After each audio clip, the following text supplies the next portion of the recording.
Hello yes welcome to our channel. ప్రస్తుతం మనతో పాటు ఉన్నారు డాక్టర్ ఎస్ఏ కుమార్ గారు. సార్తో మాట్లాడి ఈరోజు పైల్స్ రిలేటెడ్ టాపిక్ గురించి ఒక పూర్తి వివరణ అడిగి తెలుసుకుందాం. నమస్తే సార్. నమస్తే సార్, పైల్స్ అందరికీ తెలిసిన టాపికే ఇది. బట్ చాలా మంది కూడా ఏంటంటే ఈ అలోపతిలో కావచ్చు, ఎక్కువ మెడిసిన్ తీసుకోవటం వల్ల ఇబ్బంది అయిపోవడం, ఇంకా బాడీ అంతా హీట్ అయిపోవడం, దీనివల్ల ఇంకా ఎక్కువ ప్రాబ్లమ్స్ ఫేస్ చేస్తున్నాను. సో మనకి న్యాచురల్ పద్ధతిలో మన న్యాచురోపతిలో దీని రిలేటెడ్ ఏమన్నా త్వరగా తగ్గే అవకాశం ఉంది అంటారా? 100% అవకాశం ఉంది. అండ్ మీరు చూడండి, ఎప్పుడు if you think of 50 years back, 60 years back, అప్పుడు ఏంటంటే మనకు జనరల్గా there no so much of hospitals. అప్పుడు హాస్పిటల్ అంతా లేదు, అంతా క్లినిక్స్ లేదు, అంతా డాక్టర్స్ లేదు అన్నమాట అప్పుడు. But still people are getting cure.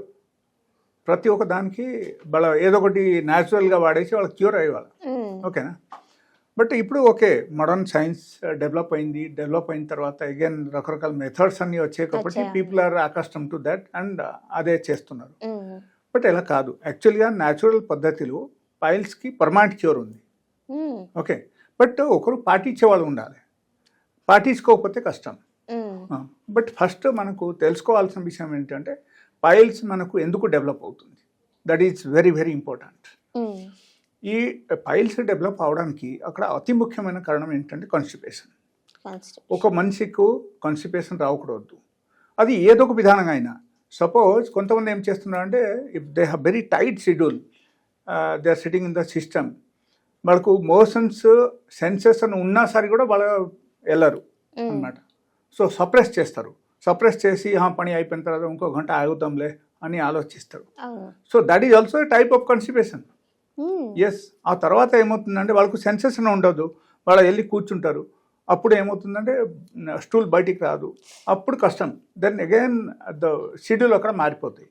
అందుకని ఏంటంటే మనం ఆ టైప్ చేయకుండా we have to give importance.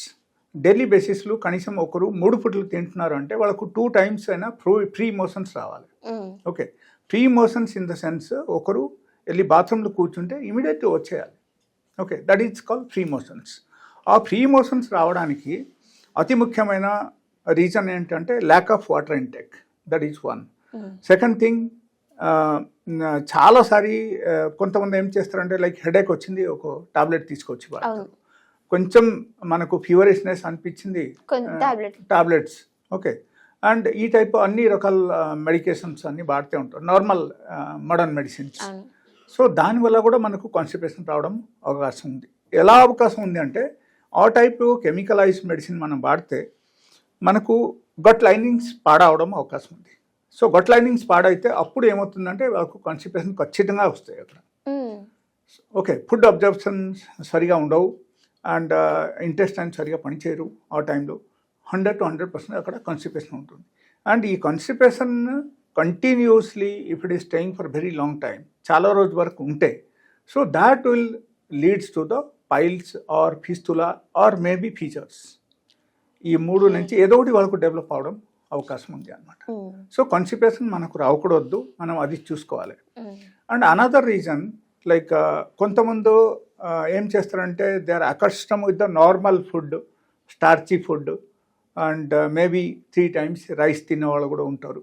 Okay, and chapati తినేవాళ్ళు ఉంటారు, రకరకాల బేకరీ ఐటమ్స్ కానీ జంక్ ఫుడ్ కానీ తినేవాళ్ళు ఉంటారు. సో దానివల్ల ఏమవుతుందంటే మనకు అక్కడ గట్ బ్యాక్టీరియా ఎలా పనిచేయాల్సింది ఆ టైప్ పనిచేయరు, because that is not the food for the gut bacteria. Okay, so అక్కడ డిఫరెన్స్ వస్తాయి. అప్పుడు ఏమవుతుంది, ఇంటెస్టైనల్ ఫంక్షన్స్ అన్ని తగ్గిపోతే ఇంటెస్టైనల్ మూమెంట్స్ అన్ని తగ్గిపోతే ఆటోమేటికలీ అక్కడ కాన్స్టిపేషన్ మనకు వచ్చేస్తుంది. బికాజ్ ఇంటెస్టైన్ సరిగా పనిచేయకపోతే ఫుడ్ ఏ ప్రాసెస్లో వెళ్ళాల్సింది, ఎక్కడి నుంచి ఎక్కడికి వెళ్ళాల్సింది అది సరిగా జరగదు. సో ఆటోమేటికలీ అక్కడ ఏమవుతుందంటే స్లో అయిపోతే అప్పుడు maybe your gut lining will be damage అయితే అప్పుడు ఇంకా మేజర్ ప్రాబ్లమ్స్ స్టార్ట్ అయిపోతాయి, like ulcerative colitis or maybe peptic ulcer or maybe some other problems like any sort of excretory material comes out from there and it moves in the blood. So అప్పుడు రకరకాల problems మనకు develop అవుతుంది. So gut lining పాడవకుంటే ఉండాలంటే మనము తీసుకున్న ఆహారం మన బాడీలో సరిగా అబ్జర్ప్షన్ ఉండాలి అండ్ కరెక్ట్గా మనకు డైజెషన్ అవ్వాలి, అది చూసుకోవాలి. అండ్ ఇంకో కొంతమంది ఏం చేస్తారు, ఓకే నాకు ఇప్పుడు మోషన్స్ రాలేదు, ఓకే బట్ ఆఫీస్ టైమింగ్ అవుతుంది, వాళ్ళు తినేసి వెళ్ళిపోతారు. Okay but what out your last food, what ever you have eaten, దాని సంగతి ఏంటి? మీరు సపోజ్ రాత్రి కూడా తిన్నారు, పొద్దునప్పుడే మీకు మోషన్స్ రాలేదు, ఆఫీస్ టైమింగ్ అయిపోతుంది కాబట్టి మీరు ఏదో ఒకటి తినేసి మీరు వెళ్ళిపోతున్నారు. ఓకే అప్పుడు ఏమవుతుందంటే, so even in this case also that happens, like ఆ టైపు ఎక్స్క్రిటరీ మెటీరియల్స్ అన్ని బ్లడ్కి వెళ్ళిపోయి అక్కడ రకరకాల ప్రాబ్లమ్స్ మనకు క్రియేట్ చేస్తాయి. ఎస్, సో ఇట్లా జరగకుండా ఉండాలంటే మనం తిన్న ఆహారం సరిగా డైజెషన్ అయిపోవాలి. ఒకరికి ఇన్ కేస్ ఆకలి లేదనుకో, లేకపోతే పొట్ట ఫుల్గా ఉంది, తినబుద్ధి అవ్వట్లేదు, మానేయండి. You quit food for at least 1 time 2 times, nothing will happen. దానివల్ల ఏమైపోతాయి, ఏం కాదు యాక్చువల్గా. So when body is not insisting, అప్పుడు మనం నేచర్కు వ్యతిరేకంగా మనం వెళ్ళకూడదు అని అనుకోవాలి. అప్పుడు బాడీ విల్ సపోర్ట్ యూ, అప్పుడు అన్నీ బాగానే ఉంటాయి. అండ్ పాతకాలంలో కూడా అదే చేసేవాళ్ళు అనమాట. ఆకలి లేదు, ఓకే నేను తిననులే, రేపు తింటా. సో నెక్స్ట్ డే మార్నింగ్ వరకు హ్యాపీగా తినొచ్చు, వాళ్ళ మంచి ఆకలి వేస్తుంది, బాగా తినొచ్చు, ఆ ఫుడ్ కూడా కరెక్ట్గా డైజెషన్ అయిపోతాయి. సో మెయిన్ అక్కడ ఏంటంటే constipation is the main reason for the piles అని మనం చెప్పొచ్చు. అండ్ ఇంకో కొంతమంది ఆల్కహాల్ తీసుకుంటారు. ఆల్కహాల్ తీసుకోవడం వల్ల అక్కడ ఏమవుతుందంటే ఇంటెస్టైనల్ మూమెంట్ ఎప్పుడైనా సరే తగ్గిపోయిందంటే ఈవెన్ దానివల్ల కూడా ఒకరికి పైల్స్ డెవలప్ అవడం అవకాశం ఉంది. And people who are doing always sitting job like driver job, otherwise maybe for long time somebody is doing sitting job, even ఎలాంటి వాళ్ళకు కూడా ఎక్కువ శాతం కూర్చున్న వాళ్ళ జాబ్ చేసేవాళ్ళ అయితే ఈవెన్ వాళ్ళకు ఈజీగా పైల్స్ డెవలప్ అవుతుంది. బికాజ్ వాళ్ళకు ఇంటెస్టైనల్ మూమెంట్ ఎక్కువ ఉండదు. అందుకే కనీసం మధ్య మధ్యలో కొంచెంసేపు అయినా ఇటు అటు అవ్వాలి, కొంచెం తిరగాలి, అప్పుడు మనకు ఇంటెస్టైనల్ మూమెంట్ బాగానే ఉంటుంది, కాన్స్టిపేషన్ ఉండదు, అండ్ ఫుడ్ అన్ని మనం హ్యాపీగా తినొచ్చు, హ్యాపీగా డైజెస్ట్ చేయొచ్చు.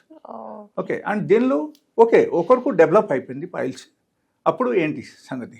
ఓకే సో హియర్ మనకు ఇంటెస్టైనల్ మూమెంట్కు మనం పెంచాలంటే definitely we have to go for fasting at least once in 15 days. Suppose ఒక రోజు ఒక పూట మీరు ఫాస్టింగ్ చేశారంటే పైల్స్ అప్పటి నుంచి తగ్గడం స్టార్ట్ అయిపోతాయి. And in case if you're just మీరు ఒక్క పూట కాకుండా కంప్లీట్ హోల్ డే మీరు ఫుడ్ మానేసి ఒక్కరోజు ఫాస్టింగ్ చేశారంటే your piles will be cure just in 1 month of time. ఒక నెలలు కంప్లీట్గా మీకు తగ్గుతుంది piles. Okay that is nothing but the over growth. Actually that is nothing but the one type of venous which is there nearest to the anus. So అక్కడ ఏమవుతుందంటే బాప్ వచ్చేస్తాయి అక్కడ due to this excretory material which is stored there due to constipation. So దానివల్ల ఆ బాప్ వచ్చేస్తే అక్కడ ఏమవుతుందంటే అబ్స్ట్రక్షన్స్ స్టార్ట్ అయిపోతాయి, అప్పుడు సరిగా రాదు మోషన్స్ మనకు. Okay that is the mechanical reason అక్కడ. సో మనం చూడాల్సిన విషయం అక్కడ ఏంటంటే కాన్స్టిపేషన్ రాకుంటే ఉండాలంటే మనం fasting at least once in 15 days చేయాలి. ఓకే ఫస్ట్ మనం ఒక రోజు చేయలేము, కనీసం ఒక పూట అయినా చేయాలి. Okay and without water you should not take anything else. Suppose మీరు మధ్యాహ్నం తినేశారు, ఆ తర్వాత వేరే ఏం తినకుంటే ఉండాలన్నమాట, ఓన్లీ వాటర్ తాగాలి. ఓకే నెక్స్ట్ డే మార్నింగ్ వరకు. So next day morning again 2 glasses water, 2 lemon, దానిలో ఒక చెంచా సాల్ట్ కలిపేసి మీరు తాగేసి అది క్లీన్ చేయాలి. సో ఇంటెస్టైనల్ క్లీనింగ్ అయిపోతుంది, స్టమక్ క్లీనింగ్ అయిపోతుంది, అండ్ మనకు ఆర్గాన్స్ అన్ని ఫ్రెష్ అయిపోతుంది, టాక్సిన్స్ మొత్తం బయటికి వచ్చేస్తాయి. సో ప్రతి ఒక్క ఆర్గాన్స్ బాగా పనిచేయడం మొదలుపెడతాయి. సో అప్పుడు ఏమవుతుందంటే దాని ద్వారా ఉన్న ఓవర్ గ్రోత్ అక్కడ అనస్ దగ్గర అది కూడా తగ్గిపోతుంది ఆటోమేటికల్లీ. ఓకే సో ఇబ్బంది ఉండదు. అండ్ ఈ టైప్ చేసే వాళ్ళైతే నా పేషెంట్ చాలామంది ఉన్నారు, and they don't have maximum they don't have any health issues. Yeah so this is very important thing, that is one. The second thing, okay కొంతమందికి piles చాలా బాగా డెవలప్ అయిపోయింది అండ్ వాళ్ళకు బ్లీడింగ్, ఎక్సెసివ్ బ్లీడింగ్ అవుతుంది, and maybe వాళ్ళకు అక్కడ over growth కూడా ఎక్కువనే ఉంది. అదర్వైజ్ మీరు మోషన్స్కి వెళ్ళేసరికి అక్కడ ఆనర్స్ నార్మల్గా బయటికి వచ్చేస్తుంది, that is called prolapse piles. ఓకేనా, ఆ ప్రోలాప్స్ పైల్స్ ఉంది. ఆ టైప్ సిచ్యువేషన్ ఉన్నప్పుడు కొంచెం మెడిసిన్స్ సపోర్ట్ మనం తీసుకోవాలి. And I have very good medicines for the piles. So they can visit my clinic and they'll take that, and piles తగ్గుతుంది immediately within a day 1. First day నుంచి నా medicine ద్వారా piles తగ్గడం start అయిపోతాయి, అక్కడ నొప్పి తగ్గిపోతుంది.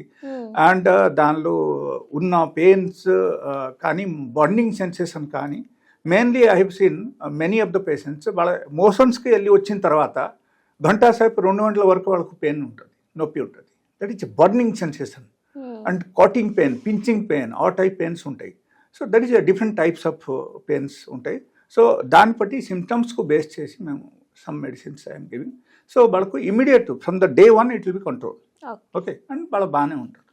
Okay sir, thank you sir.